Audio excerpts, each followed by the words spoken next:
Good evening, everybody. I'm just going to run through a bit of administration before we start the meeting formally. Fire evacuation procedures for evening meetings. There are no fire alarms scheduled for this evening. Therefore, if the fire alarm sounds, please evacuate the building immediately. The fire exit is located at the rear of this room. Go down the stairs and meet in the War Memorial Park. The webcast of meetings, please note this meeting is being webcast live on the internet. The webcast will also be published to YouTube after the meeting, and we're online. Mobile phones. Please can I ask all members and public switch their phones off or to silent. Thanks very much. Now, one or two things before I make any opening remarks. This is a little bit of administration for the members of this committee. Can I ask that all members have now got their many-down report packs, and the extra ones that are going to members that are absent this evening? And I'd just like to do a quick check that every member present will be attending the briefings and the viewing panel right the way through to the committee. Fine, thank you very much. And I'll contact Councillor Cooper separately. I just need a confirmation of that. And if there are any doubts, please can we ensure that a reserve attends those meetings and the viewing panel, just in case. It's for the groups really to provide that. Just one will do fine, and that we cover all the bases that way. Fine. The other thing I'd like to mention is that Trevor is going to be here for the last time. He's moving on, onwards and upwards, I think is the expression, and he's going back home down to Gosport, and he's going to be a lot closer to where his family is. So thank you very much for your time. You've been here almost probably as long as I have. 14 years. Well, 14 years, so he's been here for a long, long time, and part of the team that's been going through DC. Right. It's 6:30 and I'll commence this meeting of the Development Control Committee. For the benefit of the members of the public attending, I'd like to explain who everybody is around the table. My name is Councillor Paul Miller and I'm the chairman of the committee. Down the sides of the table, to my left and right, are councillors who sit on this committee and who will be making the decisions on the applications before us this evening. Immediately to my left and right are the officers who will be advising councillors. In addition, I'd like to explain the Development Control Committee is a regulatory committee and not a political meeting. The committee will be examining the evidence brought before us tonight and will make decisions based on planning reasons. We are guided by national and local planning policy and guidance. May I ask all speakers, including visiting members, to speak clearly and to return to their seats once their presentation is complete and following any questions from members of the committee. No further dialogue between members of the committee and speakers will be permitted once questioning is finished. May I ask all committee members to avoid repetition and keep any comments on each planning item to a maximum of 4 minutes. I understand that planning can be emotive, and I ask that everybody remains polite and professional throughout this evening. Okay, we'll start through the agenda. Item 1 on the agenda, apologies for absence and substitution. Councillor Westbrook. Yeah, Councillor Mike Westbrook substituting for Councillor David Potter. Thank you. Councillor McCormack. Apologies, Ruth Cooper can't make it tonight, and we've not been able to find a reserve because both of them are in hospital at the moment, but not with the coronavirus. Thank you very much for that, and I wish them best recovery for whatever reason that they're in hospital. Declarations of interest. Councillor Westbrook. Yeah, thanks, Chairman. I've got a predetermined position on agenda item number 4. I'll be stepping down from the committee and speaking as a ward councillor. Thank you very much. Any others? Nope. Right, now we go on to the minutes of the meeting held on the 21st of January 2020 and the 5th of February 2020. I'll move that the minutes be signed as an accurate record. Only a part of the minutes that can be discussed is accuracy. Is that approved? Thank you very much. Now, We have an additional, item number 5 on the main agenda. We have an additional paper, it's information for consideration, and will require a resolution, in other words, a vote by the committee. If I could ask officers to introduce this, please, and they'll explain what it is. Thank you, Chairman.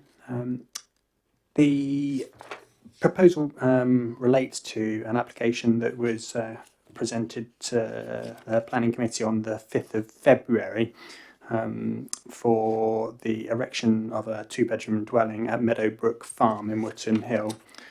On the night it was resolved to grant planning permission, however, no discussion took place on whether any conditions should be imposed. The Council's constitution doesn't allow officers under delegated powers to impose conditions following the committee decision, and therefore the purpose of this report is to suggest that those conditions that should have been raised on the night. Those conditions are contained at Appendix B on page 58 of the agenda, and if I just run through them very briefly, they are a condition to secure that development is carried out in accordance with the approved plans that are listed. The development is carried out before the expiration of 3 years of the date of the permission. Details of materials to be agreed. Development to be carried out in accordance with the ecological details within the ecological report, and that's conditions 4 and 5. Details of the water efficiency standard being met as condition 6. And there are 2 conditions in respect of contamination and contamination verification, and then a proposed condition in respect of cycle parking and details of waste disposal. And as I said, those are the conditions that are proposed by officers that we seek your approval of. Thank you very much. Now, are there any questions to officers about those conditions? Is there any necessity for any debate? I'm offering it to you. If not, I will move from the chair that we approve these conditions for the referenced planning application. Can I have a seconder? Councillor Leeks. All those in favour? Nobody against? Thank you. That's approved, officers. Thank you, Chairman. Just to confirm that the application was approved on the earlier committee, and now the conditions suggested at Appendix B are to be part of that resolution and approval, and the application shall be approved subject to the conditions at Appendix B on page 58.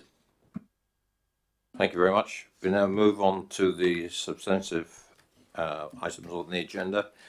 We'll go to item number 1, and may I ask, I've got it down as Mr. Carrow, could be Councillor Carrow from the Parish Council to come forward, please, and if I could ask you just to sit down and the officers will introduce the application. Thank you, Chair. This is an application at Carlton and Campana, land to the rear of those 2 properties. It is for the outline application for the erection of 2 detached dwellings with detached garages. It is before committee due to the number of objections received and the officer's recommendation for approval in line with our scheme of delegation. The reserved matters with regard to this application basically include everything but layout and access. And also, I think it's worth a note that at condition 12, I think it is, on the report before you, on page 87, at the top of that page, is a levels condition, which would enable us to control the relative height of the ground levels for the properties. Once applied for at reserved matters, we would still have this condition, would still have the ability to bite, and we could still control then the overall height of the dwellings if that is something that members were concerned with. Other than that, as I say, the application is before you with a recommendation for approval. Oh, also, I should also point out that there is an update with regard to this application. There is obviously the recommendation, the record of our members visiting the site in the viewing panel, and also details of the history of the TPO order that was placed that members also visited the site with regard to back in March of last year. Further to that also, we've now had the comments of the biodiversity officer with regard to this application, the revised plans that we received, and that confirms that there is no objection subject to a condition, and that condition is listed in the update paper and is recommended to be added should members wish to approve the application. Thank you very much. Councillor Carroll, you have 4 minutes and the button's on the silver base. There you go. Mr. Chair, Councillors, the PC has expressed an opinion on this 3 times in 2018 and 19, both in writing, and most recently this month. Every time PC opinion was against. Every time it was unanimous. First, an overview.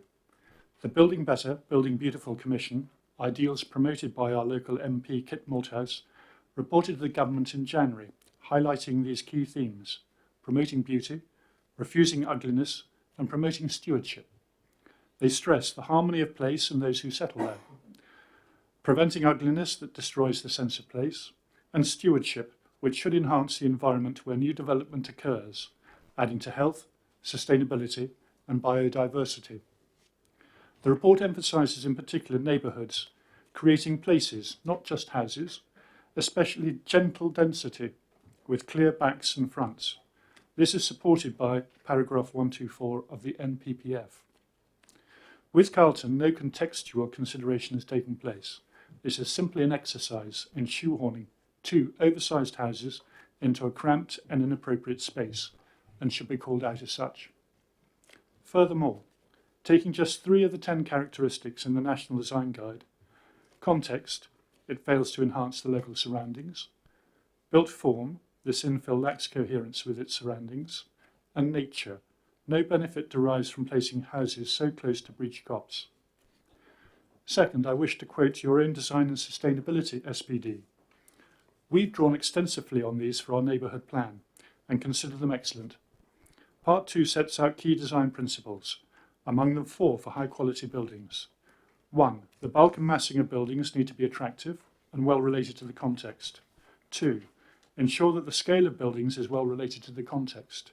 3. Buildings need to be well proportioned. And 4. Designs need to be ordered, coherent, balanced, and elegant. The PC considers this application does not meet 1, 2, and 4. We cannot judge 3 on current plans. Third, our neighbourhood plan is mentioned at page 78 of the pack. Although we've passed Regulation 16, the pack states, the stage of progress of the MP and the weight it may be given in relation to the principle of development is therefore not of significance in this instance. This is wrong. Paragraphs 48 and 50 of the NPPF explicitly set out what weight may be given and at what stages. Now past Regulation 16 and at independent examination, its significance is considerable. Indeed, in refusing a planning application by Falcon Developments last November, Planning and Development Manager Mike Townsend spelt this out. Policy B4 in our MP addresses building on residential garden land, RGL. It states, You have 1 minute. development proposals on RGL within the settlement boundary will be supported subject to the following criteria. They respect the character and appearance of their immediate locality. This doesn't. They reflect the scale, mass, design, and layout of existing residential dwellings. This doesn't. They safeguard the amenities of adjacent residential dwellings and their curtilages. I fear this doesn't. They provide off-street parking to development plan standards. On page 81, the planning officer admits that it doesn't, and every day we live with the consequences elsewhere in Harts Lane. And any loss of biodiversity value on the site will be fully mitigated. You have already read our concerns. Lest you think we are NIMBYs, over the past 3 years, the PC has approved 8 applications for development, most recently last December, and raised only 2 objections. Where the permissive criteria set out have been met, we will support an application. Here they aren't, so we don't. We recommend you reject this proposal. Thank you. Thank you, Councillor. Members, any? Could you switch the microphone off, please? Thank you, because you mute everybody else. Any questions for the Parish Council? Councillor George. Thank you, Councillor. Very quickly, I'm listening to you about the neighbourhood plan. I understand you've submitted it to the inspector and you've had comments back, presumably. And at what stage are you? Have you agreed any changes necessary as a result of those comments, please? They're going through the legal checks at the moment. So she has written her report. They're undertaking legal checks. So we and the officers here in Basingstoke and Dean are looking at them. We have till the 20th to confirm that the legality and the accuracy of those comments are what they are. She has already recommended that the neighbourhood plan goes forward to referendum. Thank you very much, Councillor. That's it. Dr. Rendell, please.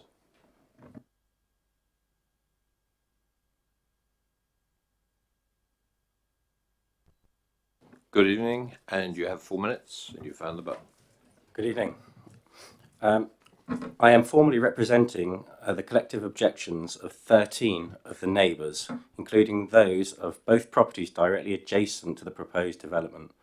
19 people from across the village have objected to this proposal, and as far as we can tell, the only supporters are the landowners and the applicant. Firstly, the ecological impact on natural habitats that would result by building these additional properties in an already established woodland. This is particularly pertinent given that a climate change emergency has been declared both nationally and locally. Basingstoke and Dean Council confirmed this on the 18th of July 2018. We have observed protected species such as wild slowworms, adders, as well as bats, woodpeckers and grass snakes and newts. Although the proposed dwellings may not encroach into the area protected by the TPO, and whilst the design statement suggests that the build can progress without further impact on the woodland, we are personally aware of how dark it is in the gardens due to the dense packing and canopy cover, proffering the need to fell further well-established trees to increase the light levels in these properties. Irrespective of the TPO, we believe it would be difficult for the LPA to resist an application to fell the trees once the dwellings are established. Secondly, the provision of the amenities does not appear to be well thought through. Given the plot size, the 2 4-bedroom houses are likely to be crammed into a small back garden plot. Parking provision is low per house, not to mention the effects on drainage due to the increased levels of hardstanding. Just this month, Harts Lane has had a number of flooded sections due to the increased rainfall and poor drainage. The loss of privacy for myself and my neighbours is also likely to be substantial. The properties are at a raised elevation to our own and are likely to have commanding sightlines into our gardens, bathrooms, bedrooms and kitchens, especially when the protection afforded by the trees are lost. Although the space between the dwellings might meet the guidelines, these guidelines are for both urban and rural areas. Such distance between dwellings is not appropriate in this location. And this brings me to my final objection. The character and appearance of the proposed development is completely at odds with the street scene. Our view is also supported by the Planning Inspectorate, who refused permission for an almost identical construction, a 4-bedroom executive home constructed to the rear of a property, infilled from a garden cut through, only 3 doors away from the proposal you see before you tonight. This was in 2017, and therefore in the same policy context as tonight's proposal. And then the planning inspector noted that, and I quote, semi-rural character would be completely lost and a hard urbanised environment dominated by the built form and hard landscaping would be created. This would be completely at odds with the general character and pattern of the development along the row of properties. We object to the proposal for these reasons, but even more so, we believe that carving out gardens to create a pepper pot of houses is actually bad planning, is inappropriate in character and doesn't significantly contribute to the housing shortage. 1 minute. Let alone affordable housing, which the village desperately needs. Furthermore, for the committee to support such badly thought through proposals, especially when similar schemes were proposed, rejected, and then rejected again at appeal, would be at odds with the whole purpose and governance of town planning. We recognise the need for more houses in Berkeley, but it should be done properly, not through this type of infill. That's to say, in suitable surroundings with proper infrastructure, space, parking and drainage, using space identified in the village plan where a modest number of houses could be erected and be a support to the community. Thank you. Thank you very much. Any questions to the speaker, members? Councillor McCormick. Thank you, Chair. If we could just keep the site layout plan, I'm not sure how visible that is. Certainly the writing isn't visible even from here. There's a lot of trees on that drawing. Which trees do you fear will be lost as a result of this application? Sorry, I didn't want. When the house is constructed, we know certainly in the darkest part of the woodlands where the canopy cover is most dense, there's very little light that hits the ground. These are going to be very large houses on quite a small, cramped site. You've probably seen it when you've walked around and seen the location. We know if you want to have those sort of properties, you're going to want to have a lot of light coming into those houses. And so trees are likely to have to be felled. We've done that. We've seen trees being felled as part of the approval. There was a TPO lifted and a policy for this to happen. We believe that with the houses set so far back, almost encroaching into the woodland space, that further trees will have to come down.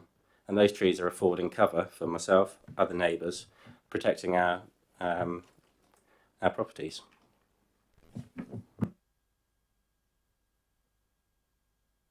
Councillor Bound.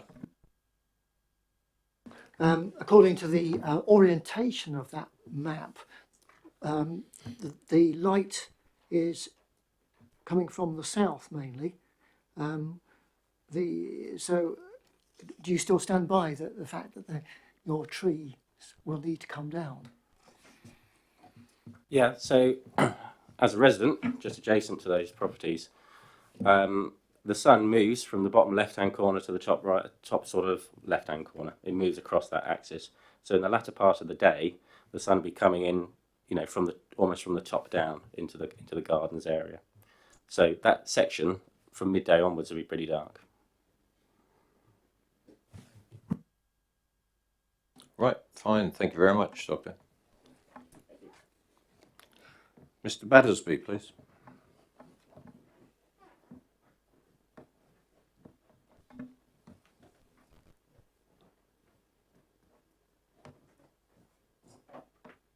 Good evening. You have 4 minutes. Good evening, Chairman, members of the Planning Committee. Thank you for the opportunity to speak. I think before I start, I think it's worth just reflecting that the first pre-app for this site was submitted back in May 2017. So in fact, the local authority and the officers in charge have had best part of 3 years to consider objections and other items raised by both the parish and the local members. And in all that time, they've still stuck to their original suggestion, was that there's actually nothing greatly wrong with developing this site for two houses on the site. In the original pre-app document, the officer makes reference to close proximity to the site where similar developments have been permitted in recent times. And it's fair to say that along Harts Lane, it's not a continual ribbon development. There are developments which stretch back into the site and are developments in depth. And so there's nothing unusual in that regard with regard to something of this nature. The other point I'd like to make is that this is not a detailed application.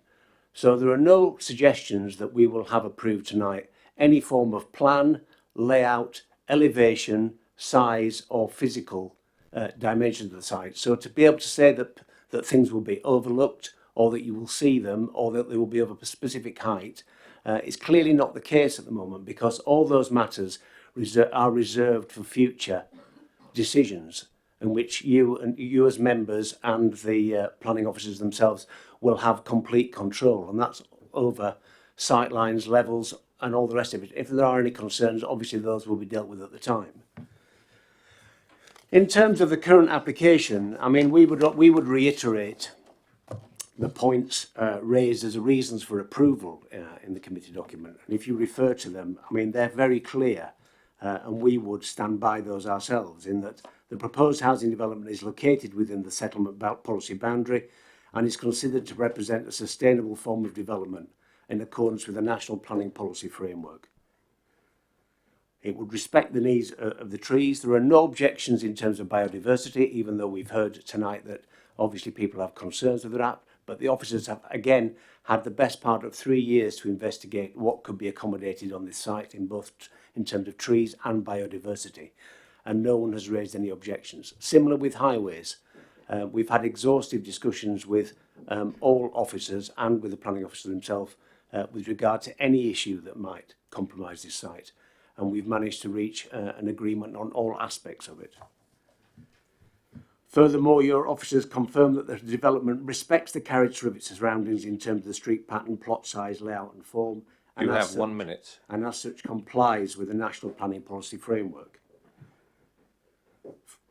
Finally, the proposed development would not result in an undue loss of privacy or cause undue overlooking, overshadowing, overbearing or noise and disturbance.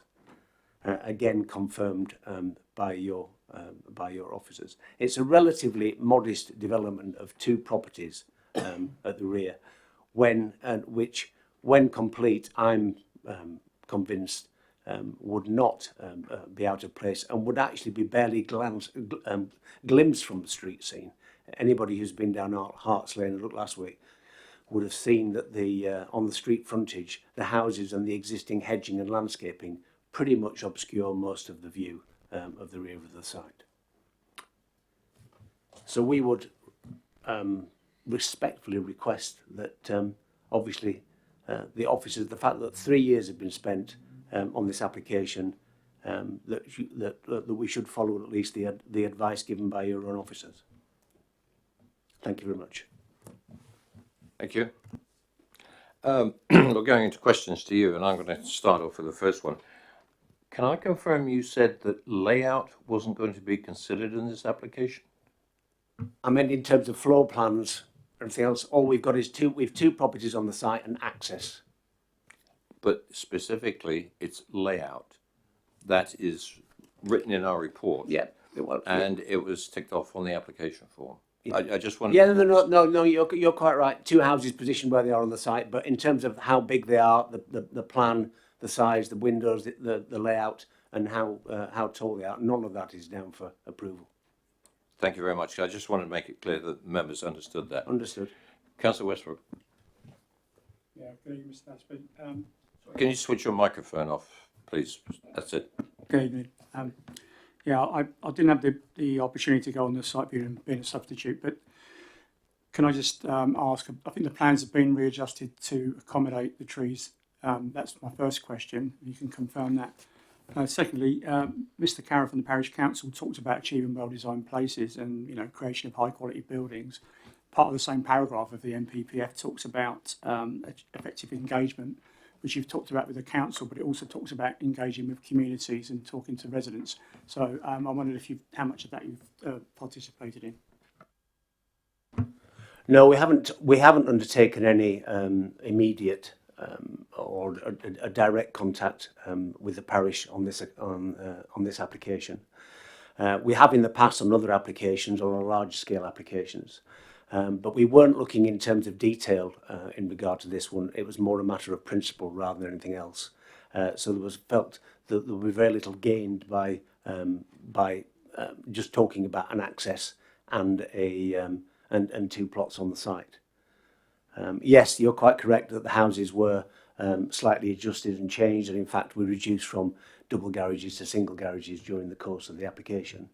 But most of the time was spent in actually trying to determine where the TPO trees were on the site before anything was carried out or the project moved forward.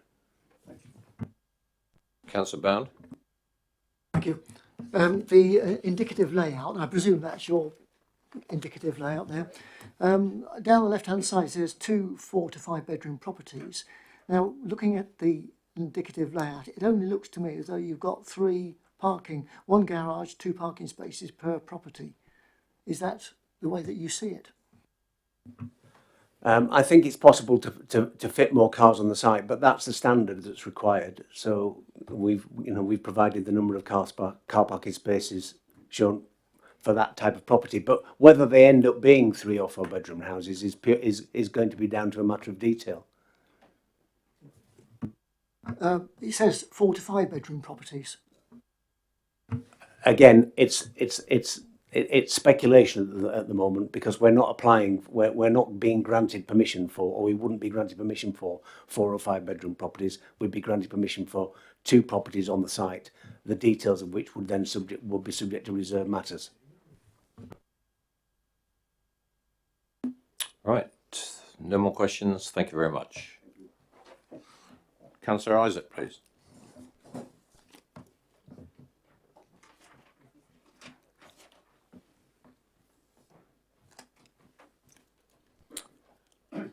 Evening, Councillor. You have 4 minutes. Good evening, Chairman. Good evening, councillors. Good evening, officers. I am here to support the views of the Parish Council. I think this application is flawed on a number of important planning grounds, and therefore I would ask the committee to refuse consent. I will not repeat what the Parish Chairman has said tonight. Officers will be able to confirm the weight that can be afforded to the neighbourhood plan about to go to referendum. However, I think it is important that as councillors we demonstrate our support for those in our communities who have risen to the challenge with all this significant work and public participation it involves to help shape their vision for their neighbourhoods. Birkleigh is not a NIMBY community, as is evidenced by recent permissions and the proposed allocation in excess of its local plan allocation under the neighbourhood plan. Of the various planning grounds on which I think this application fails, I want to focus tonight on design issues, including scale, bulk, context, character, and impact on neighbouring properties, and the established character of this prominent part of the village.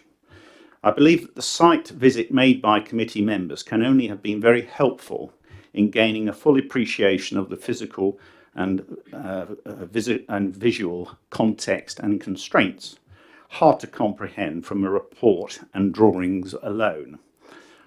On a number of accounts, this outline application conflicts with our own design and sustainability SPD, which is a material planning consideration, of course.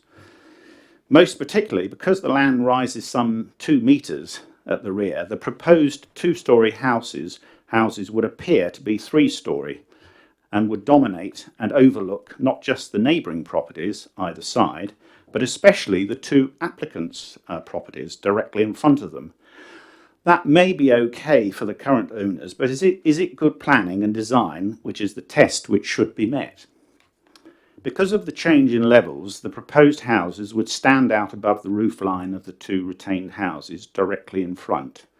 Scale and perception of size are important in urban design, and the successful relationship between buildings as our SPD states. Also, the SPD stresses the importance of consistent building lines and continuity of frontage. Unlike neighbouring developments such as Laurel Bank and Stembridge Close, where the existing houses were demolished to allow a harmonious new development, this proposal would cause a significant rupture in an established village streetscape. It is also curious that no account appears to have been taken of the refusal on appeal at Beechcroft, a few houses away, on very similar grounds. The application falls squarely into the category upheld in the MPPF that permission should not be granted if any adverse impacts would demonstrably outweigh the benefits. 2 more houses would be added to our housing supply, but at what cost to the coherent streetscape of the village and the precedents it might set in the future? And it should be admitted that the potential confidence of this community in the neighbourhood plan process. When committee members debate this case, I hope you'll conclude that the grounds against granting permission in this case outweigh the reasons for. Thank you, Councillor. Any questions to the ward member? Nope. Thank you very much. Questions to officers? Councillor Westbrook. Thanks, Chair. I've got 2 questions. One around the ground level conditions that was mentioned in the beginning in relation to reserve matters, and the points that Councillor Isaac just raised in relation to 3-storey. Do we think that that could be addressed for those ground levels at that stage, a reserve matter stage, rather than this stage? And my second question is in relation to neighbourhood planning. Obviously, that policy SS5 requires sites to be identified to accommodate at least 150 homes.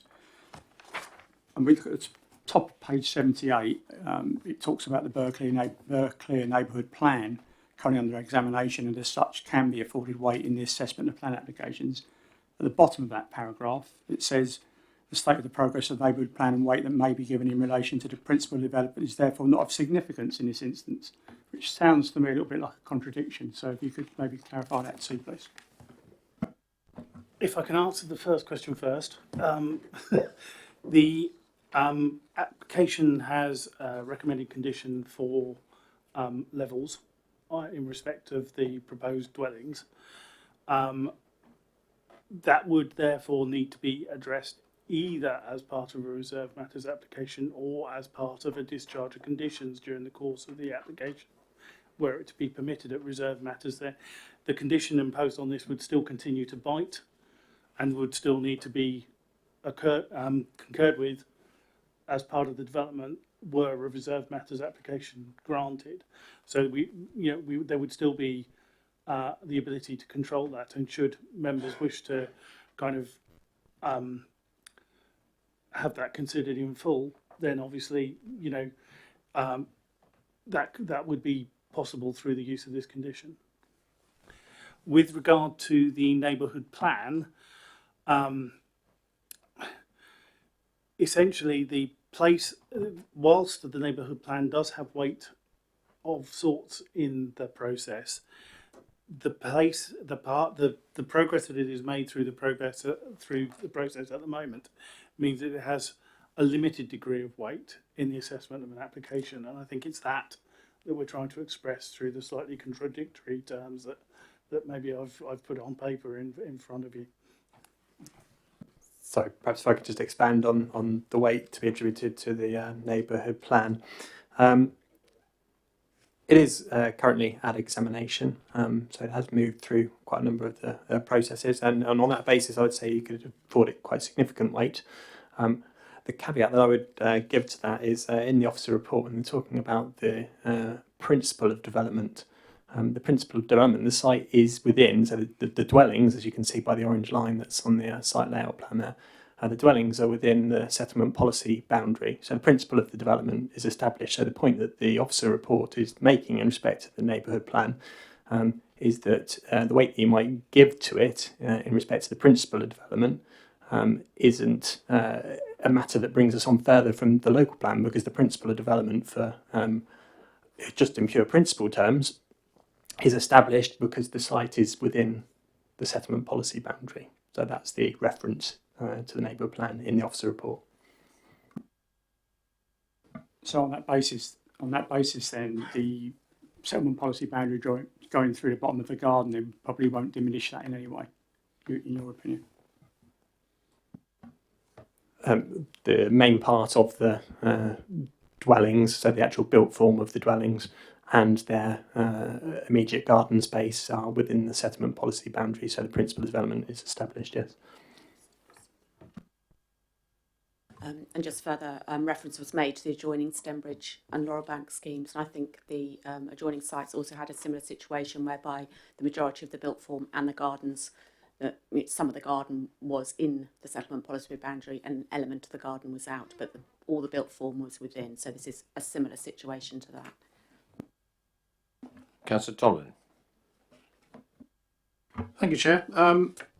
Slightly, I think some of it may have been covered, but what I'll say is the two questions about the reasons for approval, number 4 and number 5. Number 4 referring to parking on page 81, we see that it doesn't conform to the SPD.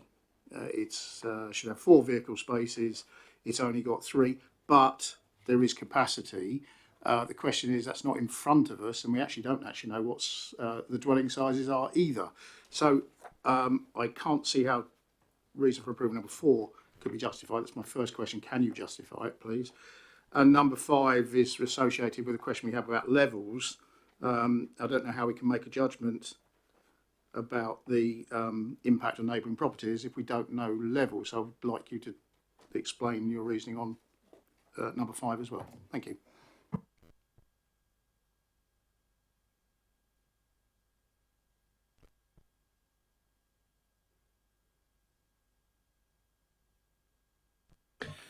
First of all, Councillor Tomlin, with regard to the parking, you're quite right.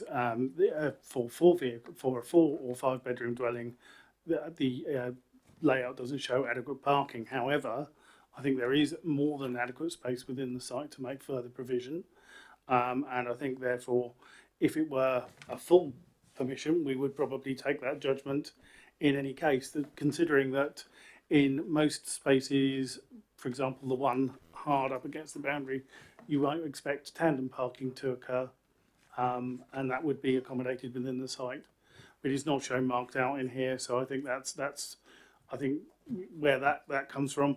With regard to the levels, obviously we have an idea of how much elevation there is between the ground levels of the existing dwellings at the site and where the proposed dwellings would stand. That's about 2 metres.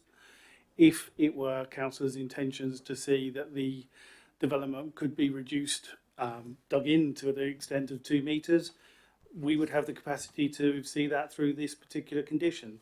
That's the mechanism that would be used. We obviously have a properly measured topographical plan that was submitted with this application, which is against the datum, and that's the yardstick we'll use to judge the impact of any changes in levels when we get that condition fulfilled.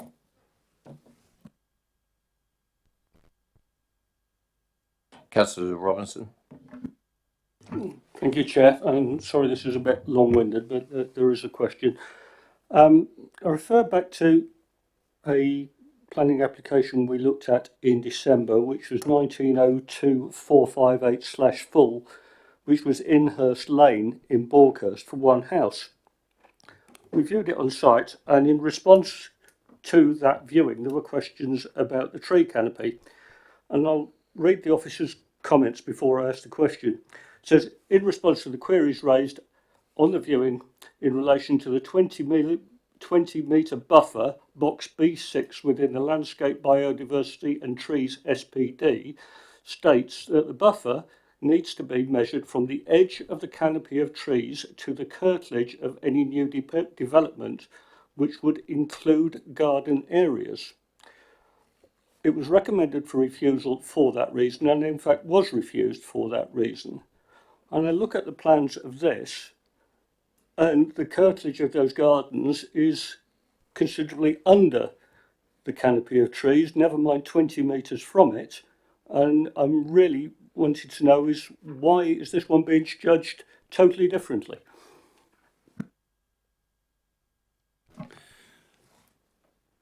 Basically, this is based on the comments of the tree officer, who's not raised any objection to this scheme, and that is the result of a long consultation between the applicant's agent, who spoke earlier, and the tree officers with regard to this site that took place over a number of months, with trying to establish, how a development could be achieved on the site, or whether a development could be achieved on the site, which was going to allow the protected trees to be maintained and in an optimal state. That is a result of this particular plan is a result of that, where eventually an agreement between the tree officer and the agent were reached, and accordingly there is no objection from the tree officer on this ground, nor in fact is there one from the biodiversity officer. So if I could just add to that as well, if that's okay. I wasn't, I don't recall the previous application, so I don't know the details of this, but in terms of this current application, what you have at the moment is the garden of these properties, and what is proposed in terms of the development and the area that goes up to the trees would also be garden, so there is no change of use as such. You have garden use at the moment, and you would have garden use, so that's why in this instance that's considered to be acceptable. So I don't know whether the situation was in the other application you referred to, whether that was also garden or not. I don't know, so I can't comment on that.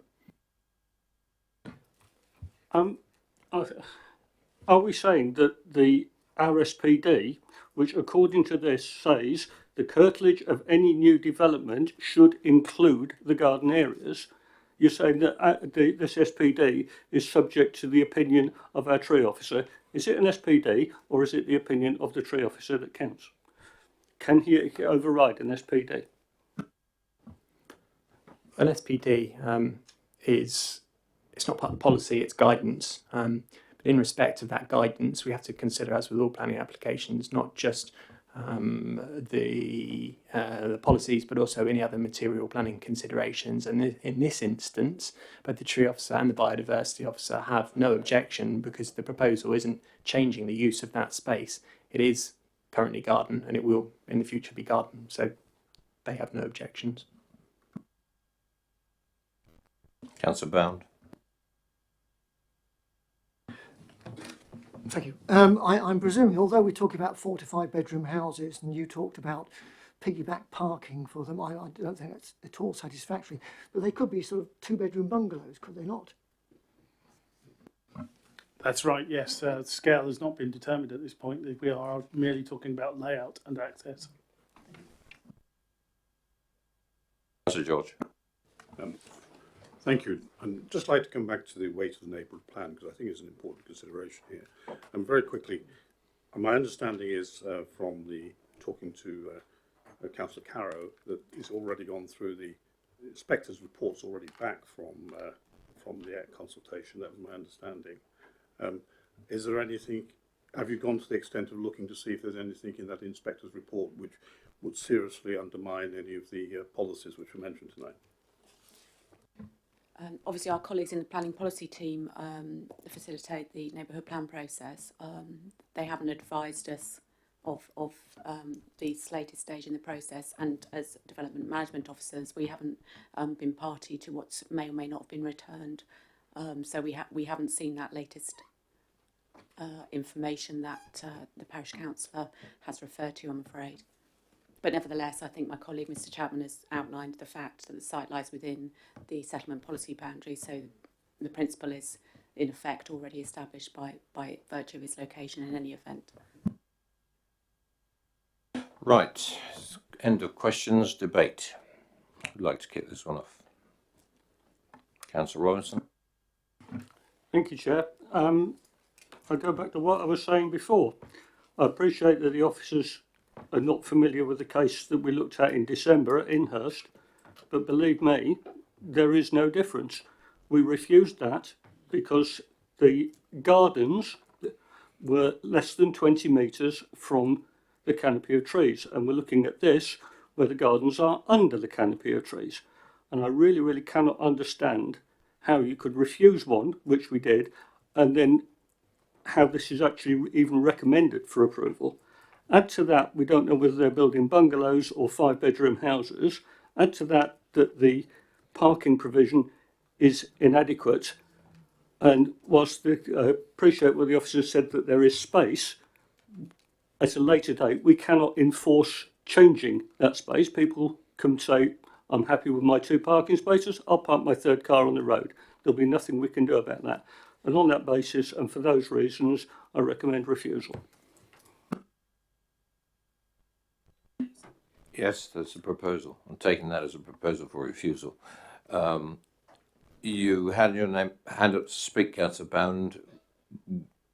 Would you be inclined to second that or not? I'll call for the second. Right. I've been moved for refusal. Seconded. Councillor Tomlin.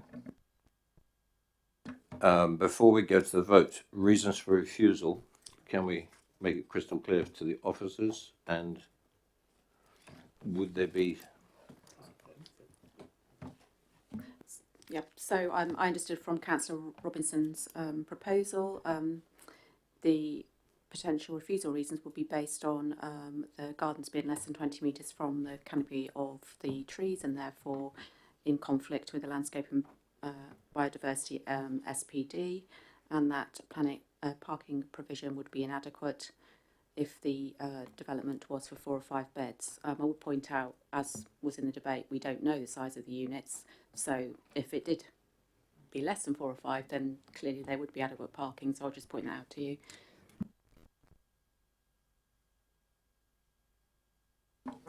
We just need the one reason for the refusal. We don't need the multiple reasons. Now, moved and seconded for refusal for the reason of the tree canopy and garden proximity. Are you content with that? All those in favour of that proposal for refusal?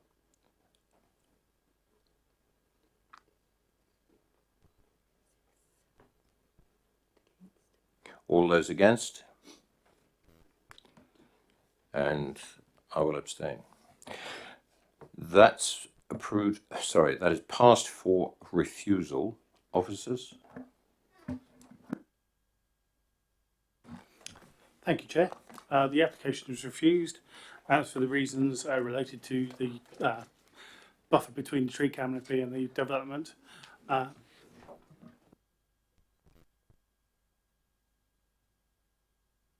Right, move on to item number 2. There is no speaking on this application. It is mute because it's a deferred item. And the update paper, if I could ask the officers to introduce this regarding the update, and any kind of discussion we have after this will be in relation to the updates. Thank you, Chairman. The application is a proposal for the erection of one dwelling on land adjacent to Bramley Road in Silchester. The application was previously deferred by members to allow the applicant the opportunity to submit further information to demonstrate the need for the dwelling. The update paper includes details of 2 further letters of objection that have been received and summarises that, and also includes details of further additional information that was received this morning in respect of the applicant's proposals and their views as to whether the site may be considered to be isolated, and the further details of their merits, and includes the officer assessment. It confirms the officer assessment in terms of the recommendation for the reason for refusal, and in the last paragraph on the bottom of page 5 that I'd draw members' attention to. Thank you, Chairman. Members, are there any questions to the officers on the content of the update paper? Because we went through much of the date, no questions there. Is there any debate on the inclusion of the information in the update paper? No? Right, do I have a proposer for a recommendation? Councillor George.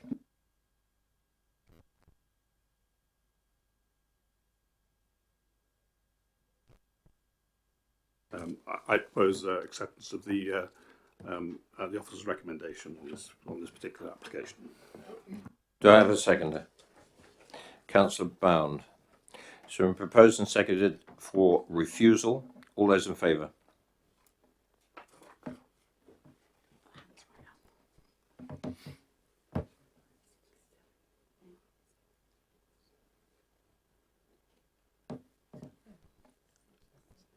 Any against?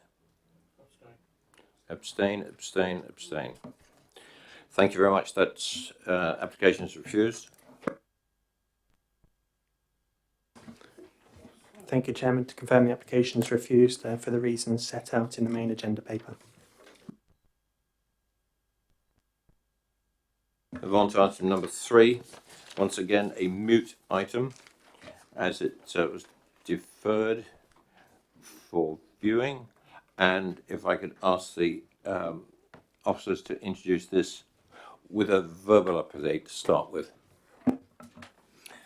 Thank you, Chair. Verbal update consists basically a record of the site visit undertaken at the site viewings of Friday. Members visited the site, were met by Councillor Jones of the Parish Council. Members noted the position of the existing garage and its construction and relationship to the DPO trees.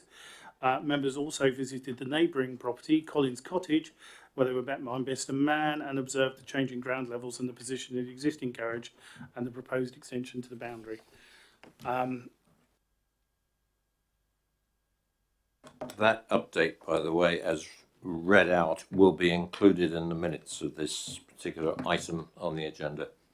Are there any questions to the officers about what has just been read out to you? Is there any debate about what has just been read out to you? After the viewing panel, do we have any proposers for a recommendation, bearing in mind we have this on page 118 of the report, and it's recommended for refusal. Do I have a proposer? Councillor Robinson. I move the officer's recommendation. Do I have a seconder? Councillor McCormick. Moved and seconded for refusal. All those in favour?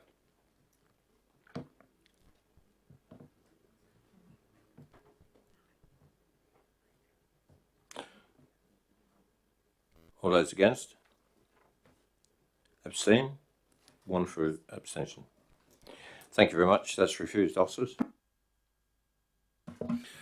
Thank you, Chair. That application is refused as per the order paper.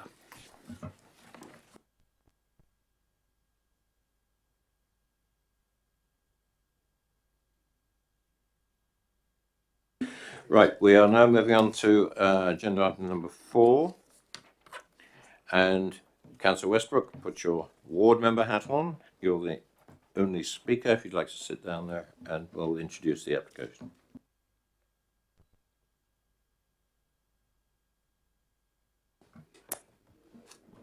Thank you, Chairman. Application is an application at Unit 120 Worting Road, which is a B&M store, for a variation of Condition 1 to increase the space permitted for the sale of seasonal food, drink and confectionery by 42 square metres. There is no update for the application. Thank you, Chairman. Thank you very much. Councillor Westbrook, you have 4 minutes. Thank you, Chairman. Chairman, we don't see many objections to a variation to conditions, and my objection to this change is on behalf of my residents in Brookvale and Kings Furlong and other town wards. I'm not against new business, but I wish to support and protect our existing valued businesses, and this objection focuses on just 2 relevant local plan policies, EP3 and CN7. Recently, I objected to a change in condition in Unit 4 on St Michael's Retail Park. That was to allow an additional 948 square metres of convenience goods floor space. I objected because Unit 1 on the park had only been permitted 1,047 square metres, and that condition restricted the area of convenience goods that could be sold across the whole retail park. That condition was put in place to mitigate any potential adverse impact on the borough's town and district centres. My representations were unsuccessful and the change to Unit 4 was approved. That decision has a relevant impact on this application before you. I don't believe the report has been updated to reflect that, but officers can confirm. My fear is that we will only begin to see the real impact of adjusting these conditions if businesses struggle and fail, and by then it will be too late. Conditions should be a protection mechanism. This B&M store application has some history. Their original application in 2012 included a condition limited convenience goods floor space to 50 square metres, just 2% of the total floor space. In that officer's report, it said that in the retail consultant's judgment, 50 square metres would not result in any significant retail impact on the vitality of the town centre or the borough's main district centres, provided that the condition remained in place. At that time, only Brighton Hill and Chinham district centres existed. In 2018, B&M enlarged their area of food space to 10%, which required them to put in a retrospective application, which, despite my objection, was approved, expanding it to a new total of 265 square metres. The decision notice came with yet another condition. The floor space devoted to food, drink and confectionery should now not exceed the 265 square metres, and the reason, once again, to protect the vitality and viability of the town centre and other existing retail centres. Members, just a year on, B&M have another retrospective application. This followed a planning enforcement visit last summer. This time they've expanded their food floor space to 307 square metres. Instead of the previous condition being upheld, we have another retrospective application before us. We should remember this site was originally conditioned to just 50 square metres of convenience goods, so this is a total uplift of 250 square metres. And to put that in perspective, Chairman, that's an increase in food space larger than our council chamber. Chairman, we have planning policies which guide our decisions, and we apply conditions which at the time are often the only reason approval is given. Conditions, I believe, should mean something, otherwise why else condition them? I can make no sense of the 2018 approval for this site or the condition that was applied. Yeah, 1 minute. Thank you. When within a year, we've been asked to approve yet another increase in food space. Those most affected by this, apart from small shop owners, are our residents, who, as described in policy CN7 of our local plan, rely on these essential local services to prevent social isolation. I believe I'm right to try and protect our valued town centre, district centres and local parades of shops that residents tell me are a lifeline to them. The committee, when considering this application, will note the officer's summary on page 152, saying there is no principal objection to the proposal. But once again, it says, subject to the floor space being appropriately controlled by a condition. So I ask, how is that going to protect the areas our residents rely on if we simply allow these conditions to be revised again in a year's time? I just wonder when we say enough is enough, and I hope members during questions and debate are able to answer that. Thank you, Chairman. Thank you, Councillor Westbrook. Members, questions to the ward member. Councillor McCormack. Which stores do you think will be impacted most by this expansion of food space? Good question. I think you could look at Morrison's, the district centres like Brighton Hill, but you've got parades of shops in Brookvale, you've got them in Downsland Parade, you've got them in South Ham, Buckland Avenue, Kings Road, and all those places. We all know which local shops they are. You know, one of the shopkeepers that objected to this application unfortunately couldn't come tonight. But to me, it's not just this one; it's the cumulative effect, and we keep on seeing more and more get adding on. And we just had the previous ones I've talked about, and this has gone on sort of year after year. And this is done retrospectively. They do it, and then they get picked up, and then it goes to another planning application, and then we're sitting here tonight saying, well, that could be okay. In my view, the smaller shops are so important for people with to prevent social isolation. The sort of shops I'm talking about, where they can go to their local and get a newspaper, get some milk and bread. But the district centres as well, impacted in this current retail climate, especially with more and more internet shopping. Not to mention what's going on at the moment. Councillor George. Thank you, Chair. Councillor Westbrook, given this is a retrospective application in lots of ways, and I think it's mentioned, can you give examples of local shops that have actually failed as a result of what's been going on here? Because I understand this is maybe a year and a half, 2 years this has been going on.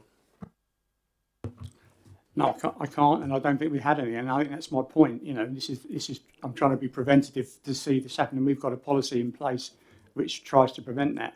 And I appreciate, we get more and more new development, and we get more and more new shops that are needed. But areas like Brookvale, for example, there are old areas where there's not much room for more development.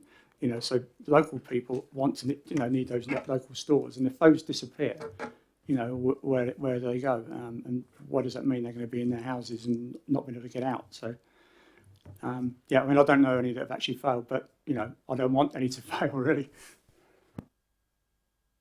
Thank you very much, Councillor. Questions to officers. Councillor Bound. With reference to the reason for approval, it says it would pass the sequential test. I mean, has it? Sorry, Councillor Westbrook. Yeah, thank you. I mean, it would pass. Has it passed the sequential test?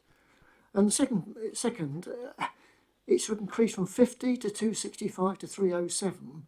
Is there not something in what Councillor Westbrook says in that they just seem to come back with retrospectives and be granted planning permission, and yet there doesn't seem to be any sequential testing going on? In terms of the sequential test, the assessment that's at the bottom of page 149 and at the top of page 150 confirms that it does pass the sequential test as an alternative location for the space is not feasible or realistic, considering it relates to an existing B&M store. Just above that, though, it does pose the question as to whether a sequential test was even needed, considering this isn't for new retail space, but a change in retail offering within the existing floor space from comparison goods to convenience goods.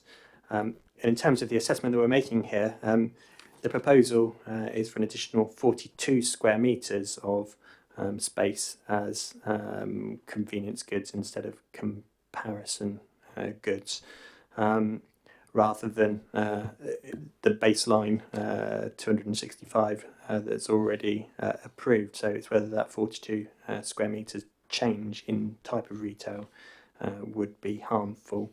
Because there's a condition originally imposed, doesn't mean that any change away from that condition would necessarily be harmful. What it means is that if there is a difference from what is currently set out in the condition, it means an application is needed and then needs to be assessed on its merits, which is what the officer report has done.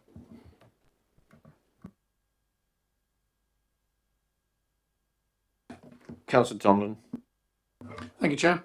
Just probably a pedantic point, but the details, this is a variation of condition to increase the space permitted for the sale of seasonal food, drink and confectionery. The word seasonal, do we read because it's 42 square metres and there's no reference to that in any of the report, that it's actually 365 days a year seasonal? And is there something we ought to, at pre-application stage, actually get it just plain English? Or is there some condition that we can monitor that it is seasonal, and how do you define it? I think for that very reason, the officer report assesses that it's 42 square metres change in the retail floor space, and the condition on page 153 sets out that the confectionery area shall not exceed 307 square metres, rather than separating out the 265 as confectionery and then another 42 for seasonal confectionery, because as you say, I don't think they'll be enforceable to go and monitor what particular season we're at in any one particular time. Councillor McCormick.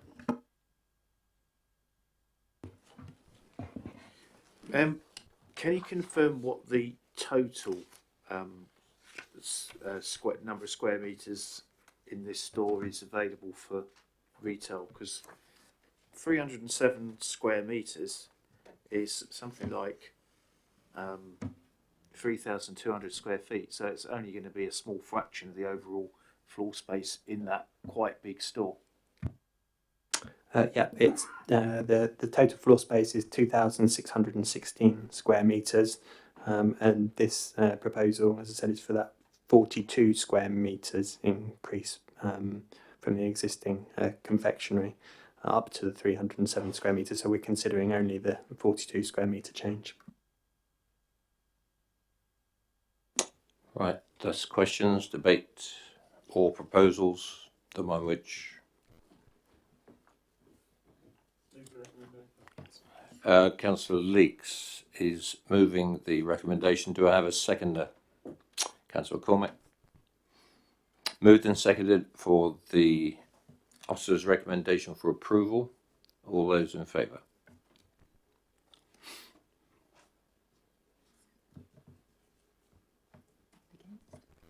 Against? 2 abstain? No. Well, me. But that is approved, officers. Thank you, Chairman. Just to confirm that variation of condition is approved in accordance with the officer recommendation in the main agenda paper. Thank you. Thank you very much. Move on to item number 5. And if I could ask Councillor Flukes to come forward, please.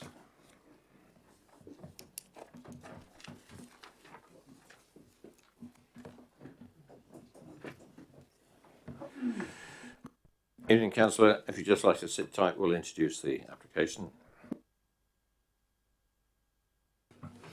Thank you, Chair. This is an application for the formation of a vehicular and pedestrian access on land adjoining Cliff Surgery, Minchers Lane, Bramley. The application is before committee due to the number of objections received, and is before committee with a recommendation for approval. There is an update to report. First item of which just records members' visit to the site at the viewing panel, and the second item which relates to the submission of a revised plan in response to some concerns expressed by members in respect of a particular plan, and also then goes on to make an amendment to the plan's condition, which is recommended within the order paper to take account of that amended plan. Thank you. Councillor, you have 4 minutes, button at the bottom. Members of the committee, you are being asked to approve the construction of an access across a watercourse at the southern end of Minchin's Lane in Bramley, which is a single-track lane with passing places. This section of road is heavily used by dog walkers and horse riders accessing the bridleway immediately to the north of the site. Those committee members who viewed the site will know that it is a busy road. A traffic count conducted in 2019 showed approximately 1,500 movements per day on weekdays.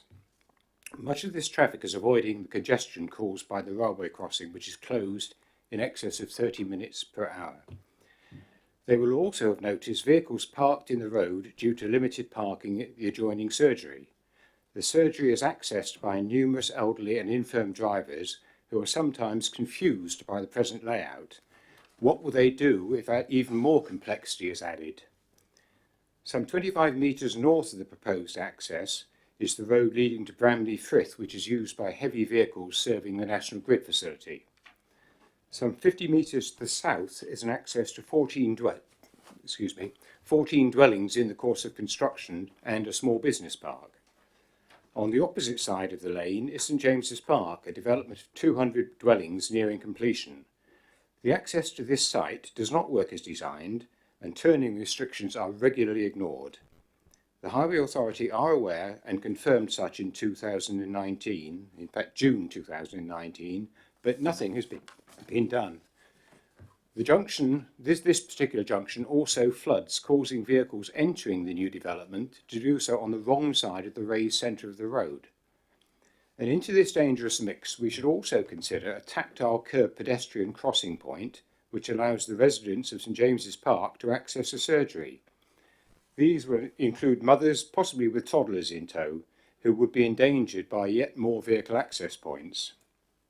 In short, this would be a dangerous access onto an already congested piece of country lane, contrary to policy T1 and T2 of the Bramley NDP, and policy CN9 of the Basingstoke local plan. And as such, the Parish Council would ask you to refuse this application. Thank you. Thank you, Councillor. Any members, any questions for the Parish Council? No. Thank you very much.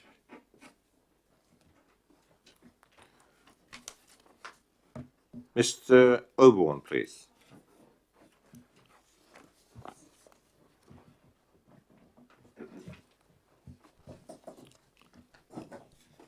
Good evening, Mr. Oberwan. You have 4 minutes. Good evening, Mr. Chairman Committee. Thank you very much. I am speaking as the chairman of the Cleft Surgery Patient Participation Group. All surgeries are contractually required to have a PPG consisting of volunteers from the patient pool, PPG remitters to assist the surgery on non-clinical matters and provide a channel of communication between patients and the surgery. PPG is very concerned about this application and would like to ask you to reject it. We're gratified to note that the applicant has finally, after many months, corrected the error in the site access plan, which showed the entrance to the surgery as being at the other end of the surgery car park. That end is in fact blocked. The entrance to the surgery car park is immediately adjacent to this proposal. So all surgery traffic enters and exits the surgery car park via the entrance immediately adjacent to this proposed entrance. I don't want to repeat what Councillor Flukes has just said in detail, but we note that on a daily basis there is considerable congestion at this point. There is routinely significant parking along the road on both sides.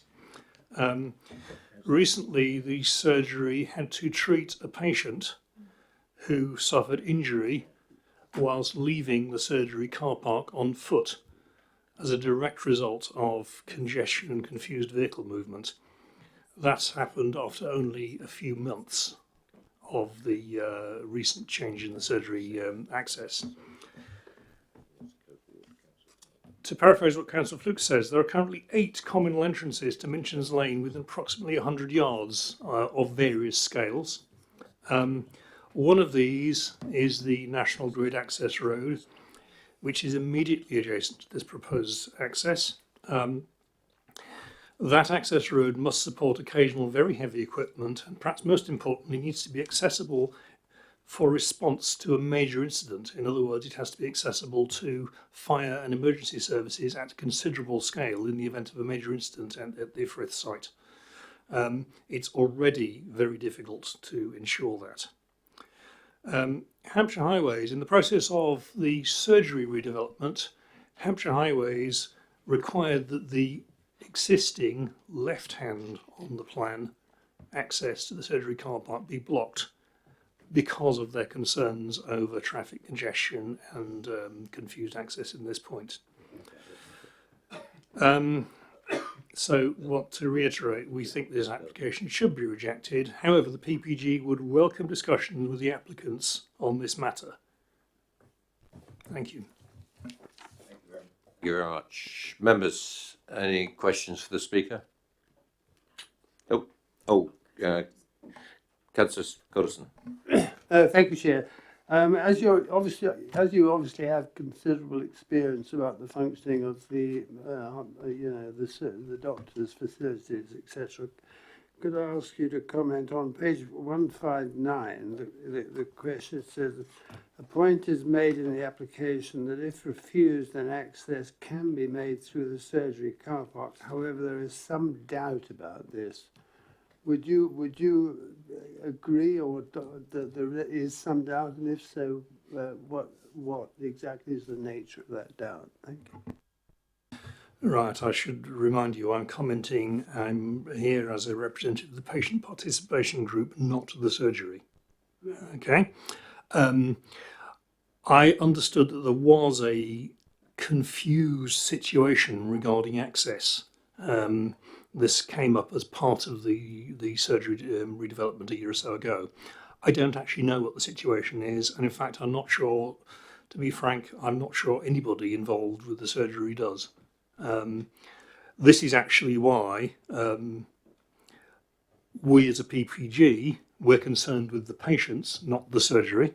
We as a PPG have said, look, we would like to talk to the applicant to find out exactly what he thinks the situation is, and we'll see if we can come to a resolution. In the meantime, this application is just simply going to cause more chaos. Right. Thank you very much. Mr. Marlowe, please.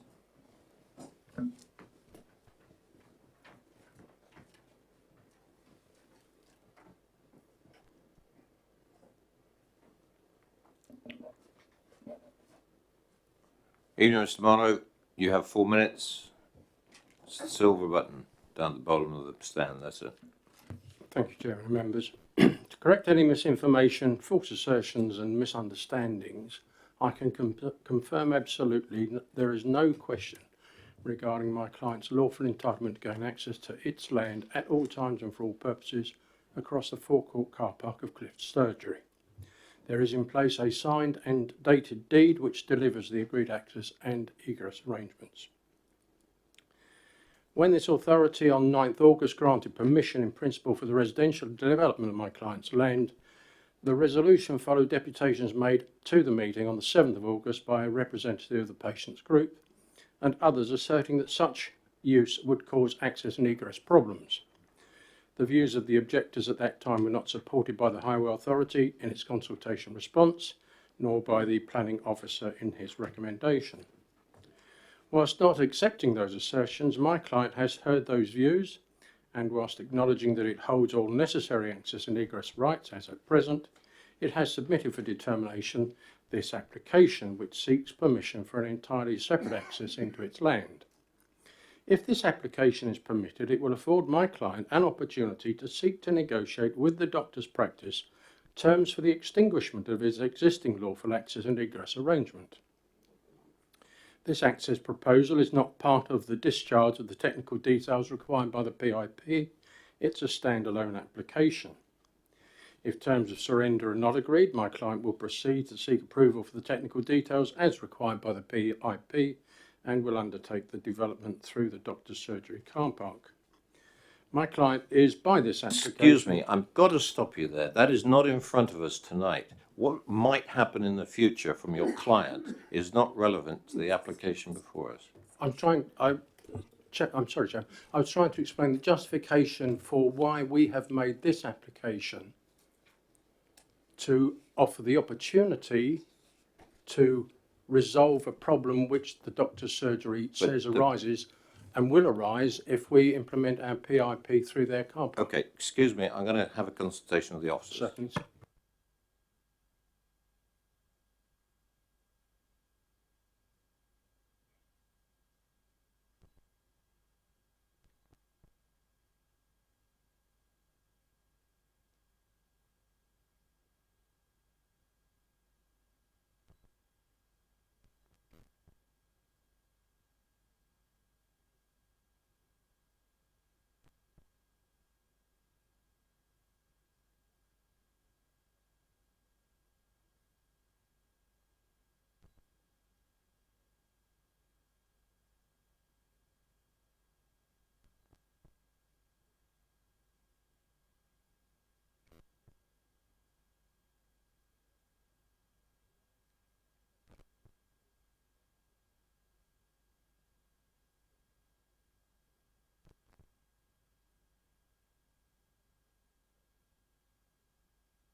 Right, Mr. Barlow, thank you.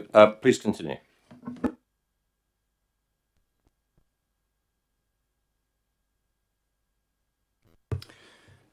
By this application, my client is offering to assist the surgery to overcome issues which the surgery and its patient group have raised. It's recognised that in absence of a permission now sought and agreement with the doctor's practice, residential development of my client's land will entail construction traffic, operative movements, vehicle material deliveries and residential use of the adjoining land, and that will be taken through the existing access route, which is through the north entry exit point into the car park. If this application is found to be acceptable and approved, it will enable us the opportunity to avoid all of that congestion for the doctor's surgery. I'm quite happy, Chairman, to amplify for members, if they wish, the provisions of the legal agreement as I understand it, and it was signed in August 2019. Thank you very much indeed, Chairman. Thank you. Members, question to the applicant. Councillor Ornson. Thank you, Chair. You've got permission in principle on this piece of land. Can you explain why you've gone down the route of asking for an access on a standalone basis rather than doing the full technical submission for what you've got on the PIP and include the access in that full technical submission? Why is this just an access as a standalone? Chairman, the PIP applies to the land. It doesn't apply to the access direct from Minchin's Lane. The PIP grants the use of the site and access from the doctor's surgery. We're trying to sort out an issue here with movements to the benefit of the community. Right, a correction to you now. The PIP only applies to the land. It's got nothing to do with access anywhere. The No. PIP.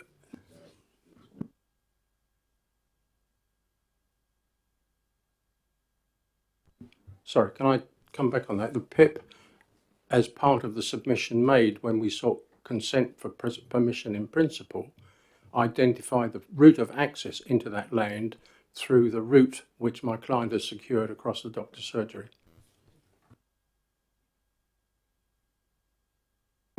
Just to clarify, the permission in principle only grants permission in principle for the use and amount. Access was not a consideration under that. So you may have indicated within that submission that that could be the possible route to the land, but the permission and the red line was purely round the parcel of land. So just to clarify that the access to and from that parcel was not part of that permission.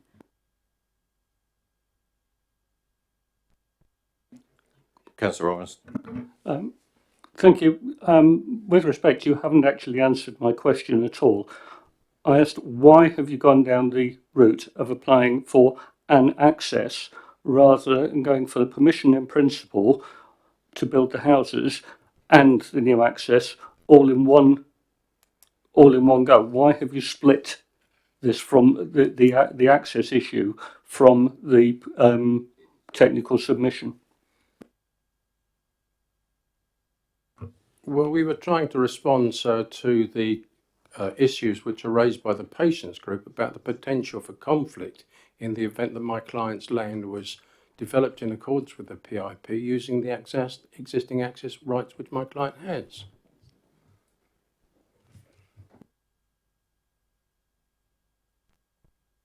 Questions? No. Thank you very much. That's it. Debate. Councillor Tomlin. Thank you, Chair. It's certainly interesting situation we have with the reason for this application, but really it is backing up a little bit of Councillor Fluke's comments. The members, when you came round, had the opportunity to see the quite extraordinary number, I think it's 8 in total, accesses into this particularly tight space, Minson's Lane, which is a country lane, literally adjacent to this site. We have the development of St James's Park, 200 houses, not quite finished. It has a road junction with a left turn only coming down the page as shown on there, which is an unsatisfactory junction arrangement and admitted as such by the Highways Authority, and is in review as people are ignoring the stone cobbles and taking right turns and usually coming down and using some of these turnings to reverse into and then go back up Minson's Lane, because Minson's Lane is the, if you like, northern bypass for Bramley of the level crossing, as we had explained to us. So this area, we've got the surgery. The surgery is pretty well at capacity. Cars are frequently parked in the road on the curbs. There's an overspill into Cliff Meadow car park, but that gets full because obviously it has its own clients. So this area is particularly busy. There was, well, I note that we have had no traffic data or survey with this application. Merely, I think the letter from the county was just I'll go as far as suggesting that it was a desktop exercise and had no local knowledge, but bringing some local knowledge to play with the recent proper traffic survey that was completed by the Parish Council, Bramley Parish Council, using approved contractors, then we have a lot of traffic, 150 cars an hour in the peak periods, and that only drops off to about 80 or so during the day, toing and froing past this site. And I think the conflict, as we look at this drawing, certainly the one that was on the update paper, the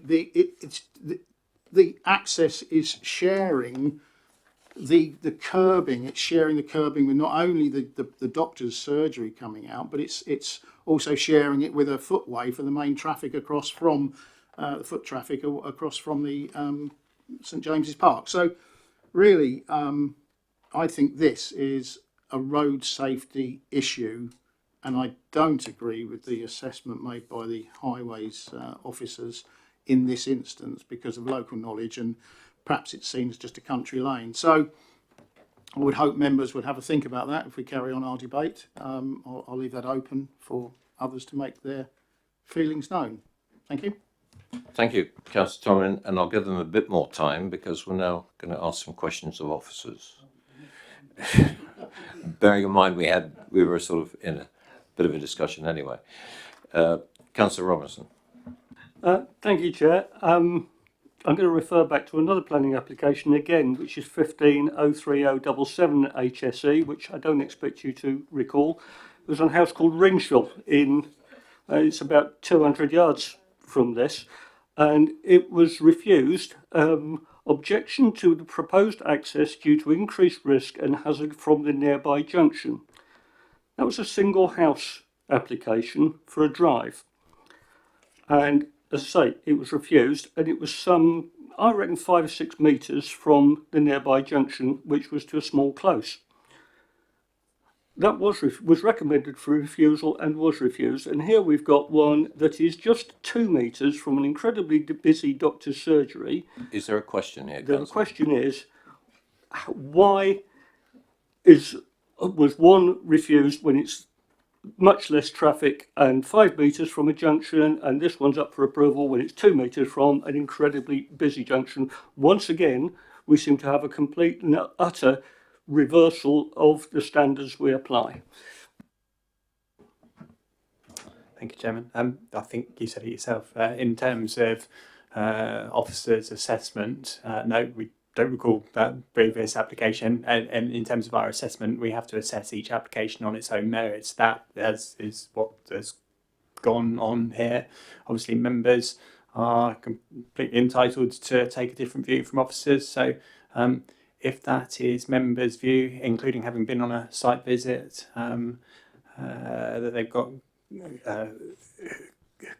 concerns regarding the highway safety implications of the proposed development, and that is up for members to debate and consider and reach a resolution on. No more questions? Then we will continue debate. We've listened to Councillor Tomlin. Any more for debate? Councillor Robinson. Thank you, Chair. I'm looking at condition 7 in the report, which is on page 164. And in accordance with the details so approved, reason, in order to prevent the formation of an access to undeveloped land until such time as it is required to provide access to a wider development in accordance with policies EM1, EM10 of the Basingstoke local plan. And I appreciate the intention of this, but what that clearly says is that this isn't going to be, or might not be, an entrance to the 3 or 4 houses, but it might well be an entrance to a much larger parcel of land behind it, which is shown in the Sheila. So it could be an entrance for 50 houses, it could be an entrance for 200 houses, I don't know how many. And that piece of land behind there is landlocked.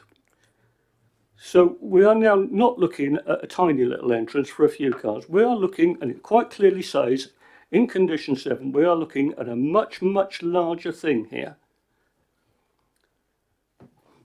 That is basically what I would say, and I think there is absolutely no way this committee should be passing this on road safety grounds. This is an unsafe entry and it should be refused as such. And if you want to take that as a proposal for refusal, please do. I've accepted the proposal, but the officers would like to make a comment. Yeah, thank you, Chairman. Just to clarify in respect of condition 7, I don't think you should read into condition 7 that the suggestion is there that officers are suggesting that a larger development could be forthcoming or approved. The requirement is only for the development not to come forward, so that is solely the access until approval exists for the first 6 metres of the access track. and turning facility to allow vehicles to enter the site and leave in a forward gear with an appropriate surface. So that could be, I suppose, just a track with no development. So it could just be the access as you see it, with a turning space to a smaller development, or it could be the PIP, or it could be another application that would have to be considered on its merits at that time. The condition 7 is only seeking to secure details of surfacing and manoeuvring space, whether that be for any particular development in the future is not a matter for condition 7.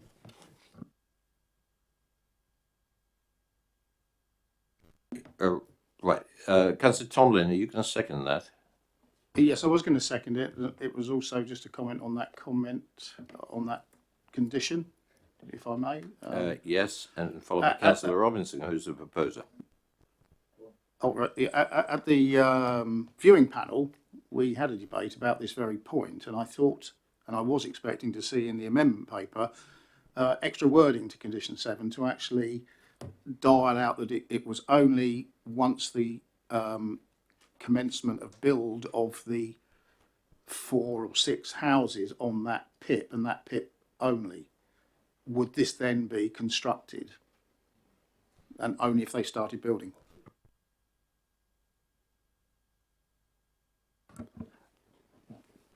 In terms of what the application is for an access into this field.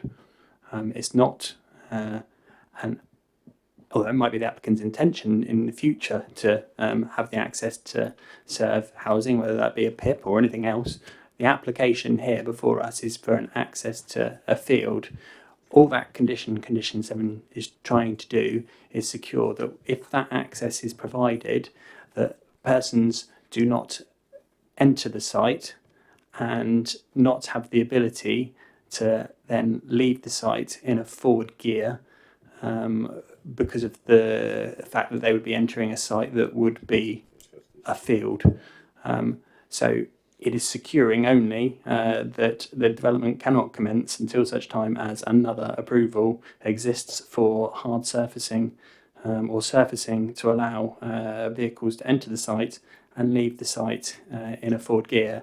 That may be for residential purposes. It could quite easily be a proposal for agricultural storage barn or stables or something such like, because this application is only considering access. So it's not possible to tie it down to through condition 7 to another specific planning permission. Councillor Robinson. Thanks, Chair. I appreciate the intention of condition 7. I totally appreciate it. But the wording is until such time as it is required to provide access to a wider development. It quite clearly says that we are expecting a wider development there. And if I read that in conjunction with policy EM10E, we should provide a coordinated and comprehensive scheme that does not prejudice the future development, which is saying that if this goes ahead, it has got to be left open to a future development because that piece of land behind it is landlocked and it's in the Sheila. So we're looking at an entrance. We don't know whether it's an entrance to a field, as Greg has said. We don't know whether it's an entrance to a caravan site. We don't know whether it's entrance to 2 or 3 houses, an industrial park, or to a much, much larger development. And on that basis, I just cannot see how we can possibly accept it. I've got a proposal and seconder for refusal on the grounds of road safety and impact on road safety. All those in favour?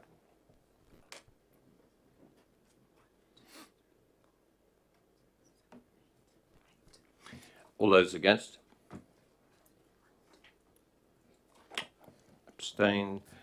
That's been voted for refusal. And are you happy with everything else? Okay. Thank you, Chairman. Just to confirm that application has been refused by virtue of the number of accesses within a short distance, including to the adjacent site, a significant number of movements associated with the highway network, including the close proximity to the surgery, the increased risk and hazard to nearby junctions, and the access would cause harm to highway safety contrary to policies CN9, EM10 and the National Planning Policy Framework. Thank you, Chairman.